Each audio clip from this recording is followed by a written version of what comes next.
Welcome and welcome to the channel. Today is day 30 of playing chess every single day at 2500 We're gonna do analysis for this game because I think I was like drunk and super high. I'm pretty sure of you guys. Okay? It was a crazy game. I'm just gonna say that. It started e4, e5, knight c3, knight c. Oh, okay, knight f6, bishop c4. We're playing the London, not London system. We're playing the Vienna system.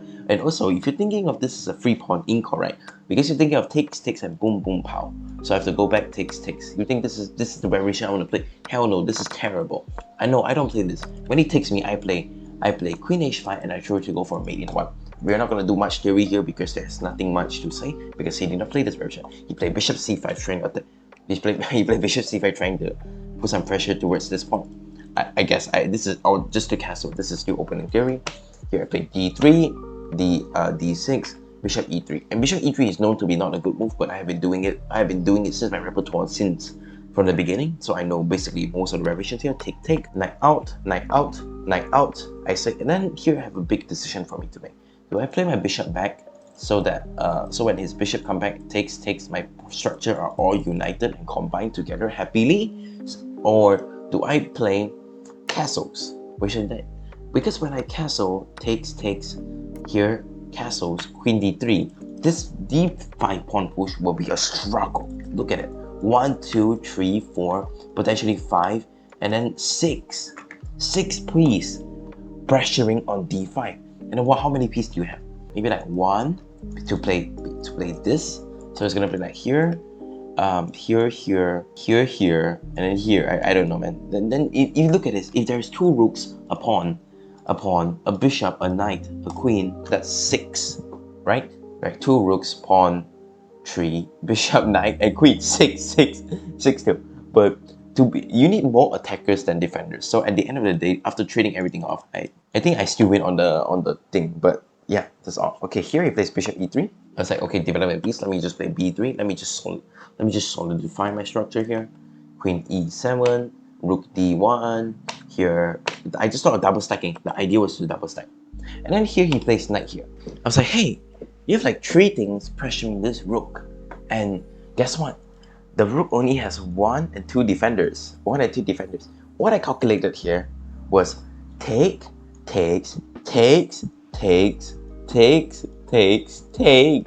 was like, yes, I'm up at exchange. Because, okay, let me just show you guys. Takes. takes. I was like, yes, I'm just up at exchange. Because you see this? There's a knight, there's a rook. So he has the move king here. I'm just up at exchange. I was like, yes, my position is great. I have a quick win. But guess what? Takes, rook takes. Tough, man, tough. I just miscalculated this. Takes, he didn't take because obviously if he takes, you'll just transpose into the position as we said. And also, why would you trade your queen for a damn rook? Please don't be stupid. G6, rook back, trade to attack the pawns. Here, get my double rooks. Here, this allowing me to taking this piece. I don't like him. I guess I just put my rook here to try to attack this pawn. Move, take, blah, blah, blah, blah, blah. Couple, okay, this is a very nice move. He's trying to, okay, you can take my free bishop. But you take my free bishop, there's mate in 1. You see this? There's mate in 1. So I'm not that dumb, so I play g6, queen backs, trying to save this. Apparently there's a way to actually attack this. Rook d8. And I thought about rook d8. To be honest, I thought about rook d8. Let me show you guys first. His plan is super easy actually. His plan is just come here and mate me. This is his plan. I thought about rook d8 here, but I don't know what to play afterwards. Here, I don't know what to play afterwards. Rook d2. Rook d2 is the move I miss. Rook d2 is the move I miss. I completely missed this. I played knight here, thinking of if I trade off the piece. No, thinking of bishop here. Now here, he moved his queen, takes, and I think I was still completely fine after takes, even though it's almost mate. But I thought this was the only way to save the position. But no, apparently this rook d8 line was the winning idea, which I did not find. Yeah, anyways, a couple of moves later, I got cooked. That's about it. Let me show you game 2. Game 2 was fucking great. Let me show you game 2. Game 2 was exquisite, man. Let me just show you guys game 2. Game 2 was incredible. I played as a 90 accuracy, as a 2400 rated player. Absolutely insane game. Okay, we start with e4, c6, d4, d5, the Caro-Kann defense. and he plays knight d2. And so this indicates a turret tower to me. Takes, the knight here. And I was expecting turret tower main line, takes, c3, bishop here, castles, queen e2, rook check, knight here, h5, all turret tower stuff. This is still main line. And then bishop e3, bishop out, castles, knight here, something like this. I don't fully remember, but yeah, this is still opening stage. Oh well, we're gonna go back to our story here, which our opening takes here. And I was expecting turret tower, but no, he plays knight g3. The main line. The main line here is h5 to completely attacking the knight. So he plays h4. Here there's few variations here. There is c5, there's g6, there's bishop c4. Look at it. Look at the engine. Bishop g4. Here, since young, my repertoire has been bishop g4 because it attacks the queen. Bishop out is very common here. And here I play queen c7. Queen c7 is a very tricky move. If he tries to play f6 to kick, f3 to kick away my bishop, I'm actually attacking his knight. Very tricky move here. That's why I like this queen c7 knight. Queen c7, c3, knight d7, just developing my pieces here. Knight f3, e6. Oh, here actually I calculated a line. I'm gonna show you guys. I don't remember my prep here, so it's all full chess here. So I was calculating a few variations here. I was like, should I take this? Takes, so I blunt his bishop after e6. Look at this. This bishop doesn't really have squares, and this bishop is really useless. Bishop's not staring at anything. But I just thought of this knight is in the center is very annoying. Knight in the center is very annoying. Takes, and then maybe slightly better, but I was not sure about the position. I was not happy with it. That's for sure. So I ended up deciding on e6. I took 1 minute here. e6, bishop out, knight out. Knight out was a very interesting move in my opinion, because what I saw is this pawn is overloaded actually. This pawn is defending the knight and the bishop. So let's just say I play knight e5. I think it's very interesting here. If you place at random like a5, right? Here I can play takes, and take. See what I mean? The pawn is overloaded. This f2 pawn is overloaded. That's what I thought. Okay, so queen d2. Queen d2 is played to not let the pawn to be overloaded. Like I said, to not let the pawn be overloaded. So here I play bishop d6 to get the same overloaded trick. Here he plays, and I kind of like overloaded trick. I thought of this variation, which is let's just h4 takes. If pawn takes, I just take this. So queen takes here. That's what I thought. I win a pawn.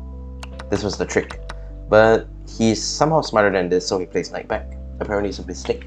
Here I just play, you know what, the brothers should be together, it's escort each other. So I'm gonna play my knight here, protecting my own knight. Knight jumps in the center. I don't know what this knight does actually. I was like, okay, you want to trade out the bishop? Fine with me. When you trade out this bishop, I'm going to attack the knight. Fine with me, I'm not gonna move anything. You know what? Since you try to be act cool and so on, and you playing the white pieces, you know what? I'm gonna go for the attack with a5. Apparently it's a mistake. a5. I'm just going for a complete attack here. a5, and he play a3. a3. Oh yeah, before anything guys, I have to show you guys something here.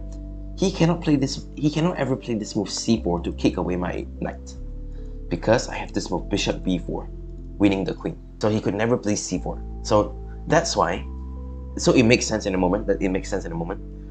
Just showing guys. Okay, after knight here, a5 here, a3, it actually stops me to play bishop here. So if I play this move a4, disallowing this b4 pawn push, now he plays c4.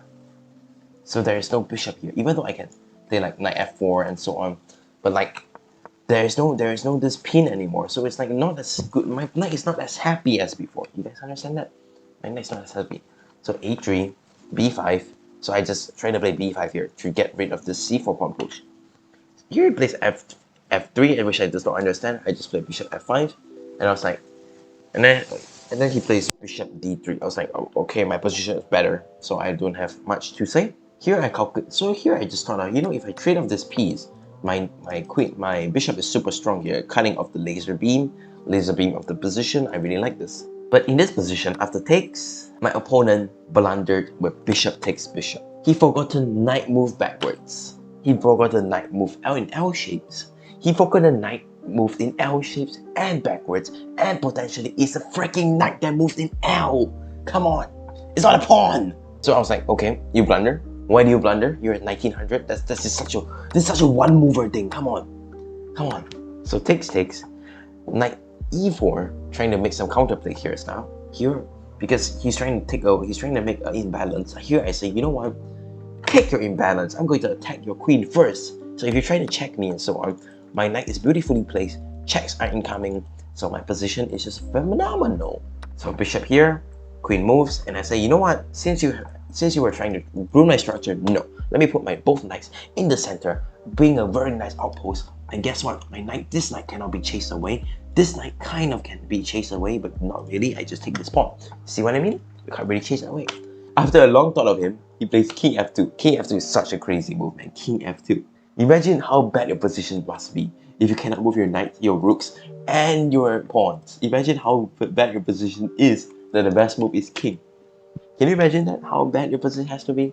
Here, I find a very interesting move because what he's trying to stop here is he's trying to play g3 and to completely stop for this check. That's why he moved king. That's why I completely stopped this check. So for in this instant, if he plays like e3 here in this position, I can just take, check. You see what I mean? This check is super annoying after like king up. The rook is really like disabled and so on. It's not really nice. That's what he's trying to say. I'm pretty guessing. So here, I was like, you know what? I'm going to still allow this check with this very crazy move. Rook h6.